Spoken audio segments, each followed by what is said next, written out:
Hi everybody, this is Dan God of Thunder with the patch 4.20, or Blaze It patch for Smite. I guess we're doing a lot of the Chinese gods, that's why they call it Tied to China for some reason. I don't know if I would name it that.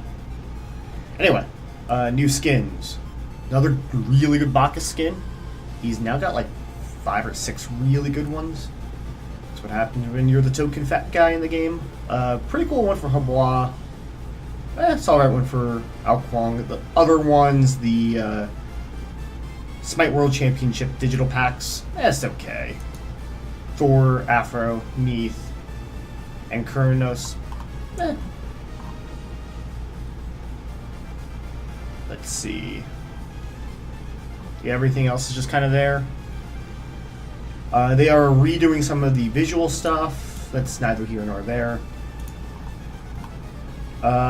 Bug fixes, starting to get to the relevant things. Control dashes, all guys that use control dash, such as Vamana, Kuzumbo, should always cleanse roots on cast, but can be affected if they get rooted while using the ability, unless they're explicitly root immune. Following gods have their dash adjusted. I couldn't tell you whether or not this is a buff for them or not. I feel like for Geb it's a buff, but everyone else is a nerf. I think these were accidentally, Sun Wukong, Erlang Shen, Kuzumbos, I think were accidentally root immune, and Geb was not. I believe if you were rooted, you could, for Geb, you would be able to start up the rollout, build up movement speed, but you weren't actually moving. So I think that's a buff for Geb and a nerf for everyone else on that list, but I'm not sure. Don't quote me on that one. Let's see. Item description changes.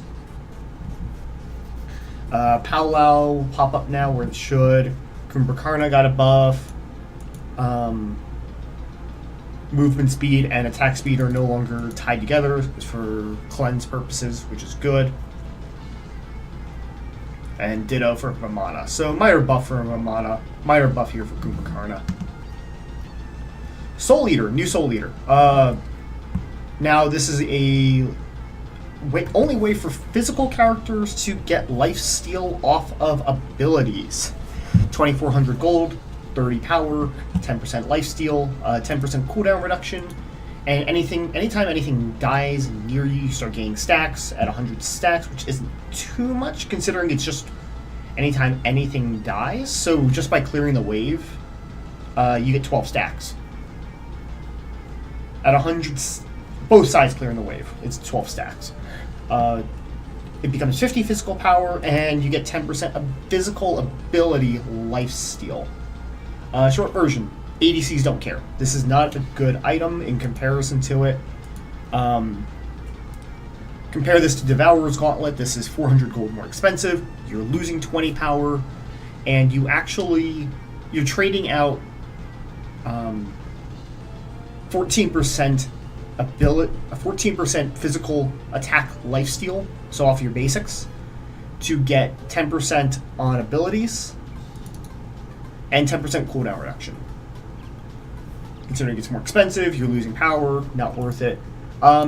Do assassins really want this?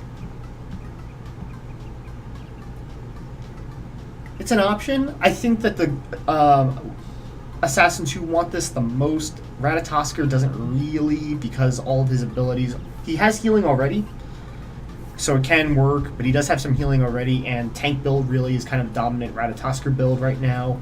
I think Kamazots really likes this though. He already does a lot with sustain, he already does a lot with being able to heal up in the middle of the fight, and I think this will enhance that, especially because he has so much long range poke.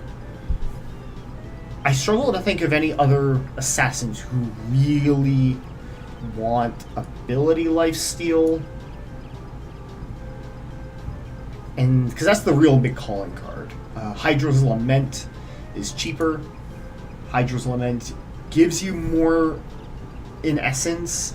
It gives you the same cooldown reduction. It gives you more power at the expense of lifesteal. So I feel like this is A little overcosted for what it does, 2250, 2300, I think would make that more competitive. Bound Gauntlet getting changed as well. Shield of Thorns no longer lasts for an eternity, which is good. 5 seconds is fair. I know there were some pros who were talking about changing how it affects mages versus how it affects hunters. Attacking into thorns, which I think would make some sense, because like a Scylla into a thorns Kuzenbo can one-shot herself, which is pretty dumb. And Executioner is getting a nerf. It's more expensive, which is good. I have no idea why this item was ever fucking buffed in the first place. It got 5 power for free for no reason whatsoever. It's like several patches ago. So I did write up a 4.19 theoretical gods patch, and I'm actually kind of happy with how I turned out with that. Amaterasu was one god that was in there. My proposed buff to her was actually to increase to front load much more for damage mitigation on Heavenly Reflection. Instead, they were just making it come out much more quickly and much more often. Much more quickly because of the cooldown, and more often because it's cheaper. This helps her early game, which is where she struggles. Once you can get the Amaterasu online, if you can survive the early game, you're good. So if you can get to that point, Amaterasu can absolutely wreck shop. So this is a really good buff for her. Artio is getting 5 HP fewer per level. That includes level 1, by the way. That was an argument on my Discord. She's now going to lose 100 total HP, which should help. Really, the strategy has been, if Artio's in the team fight, she doesn't have that much self-heal, just kill her. Her real problem is the cripple field, which they're never going to change. They basically have stated her cripple field is going to stay as is. So she's just going to become easier and easier to kill, especially for a god who doesn't have great engage, who has to stay in the team fight. This should be a good buff. Should be a good nerf for her. Guan Yu, another god that I identified as obviously needing buffs because no one plays Guan Yu. Not how I would have done it. I would have actually just increased the HP recovery on conviction, so he heals more than he heals a teammate. Either way, they made it a lot easier to get the spam conviction because more mana and cheaper cost on the conviction. I don't know if this really makes him viable solo. He does still get pressured out pretty heavily. A little like Amaterasu, where he has to get... If he can get through the early game, he can be good, especially on an organized team that can brawl and team fight in 5v5. Izanami is getting some of her upgrades removed. Stealth, 1 second off of all that at every rank, not a big deal. Dark Portal is still very potent, just not nearly as strong as it once was. It used to be crazy strong for a Hunter ult. Now it's still okay. It's not great. I don't think this is really a huge part of her value to a team. Key Dark Portals, I think it's going to be more safe, easy wave clear, very efficient without spectral projection, and having a really good tower shredding steroid. I don't think she's dead. I think she's in a better spot than she was before 4.19, although, who knows, maybe she's kind of more of a niche pick rather than in every single goddamn game. Karna is getting a ult buff, overall a buff to his ult. At the very high end, it's actually a nerf. 75 seconds at all ranks is equivalent to his level 4. But it actually does a lot of damage. It does more than you'd think. Karna can do quite a bit with it. And it takes a person out of a team fight for those couple critical seconds, lines them up, you know where they're going to be. So you can use someone like Poseidon's ult or what have you. Being able to spam in that is good. I don't know if it's enough to make Karna useful. I haven't really played enough of him. I don't feel like it's enough to really put him into the meta, but it's a nice quality of life upgrade. Poseidon actually is getting some buffs too.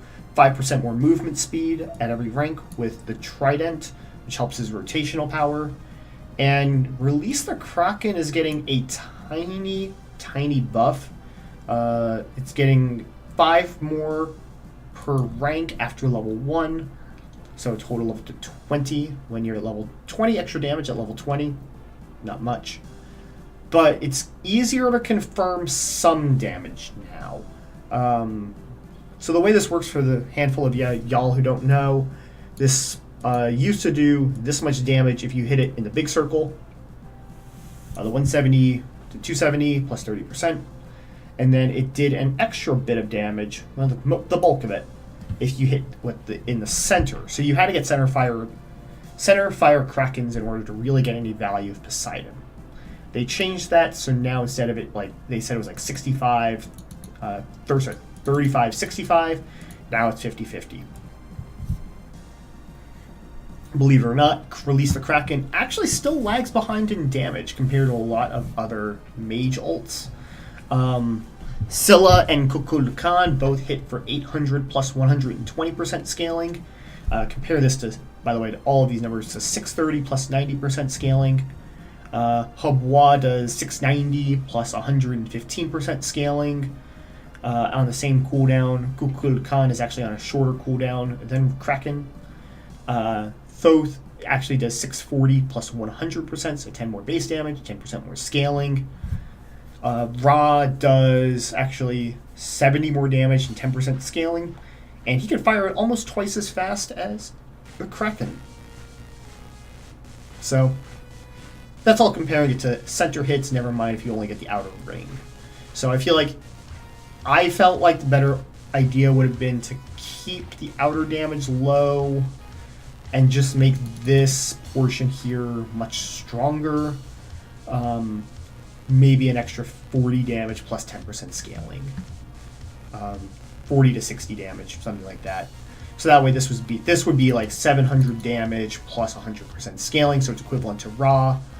So, whatever. Still, overall, a good change. This will make it easier for players to get some value out of Poseidon, so I don't hate it. Raijin is getting nerfs because, of course, he was. Holy shit. Percussive Storm is a lot harder to hit now. Instead of the range being something like Nuwa's ultimate, now it's more normal. Zeus is getting a buff as well, although I don't know if it matters. Aegis Assault will now trigger when you hit it up with a Chain Lightning. So instead of just basics, you can now fire Chain Lightning into it, so it'll hit it once.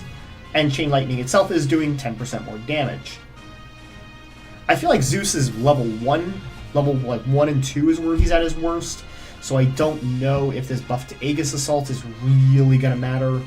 We'll see. I think he might get some niche play, kind of like what Poseidon does in the right team comp. If you've got like Odin, if you got like a Xinxian who can control and lock people down in his thunderstorm, then I think he'll be good.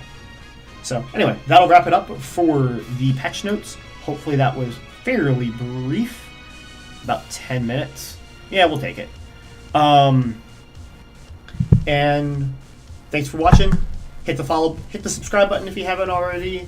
If you like this video, hit like. Check me out on Twitch at twitch.tv/DanGodOfThunder. Give me all your money on that site. Thank you for watching. Take care.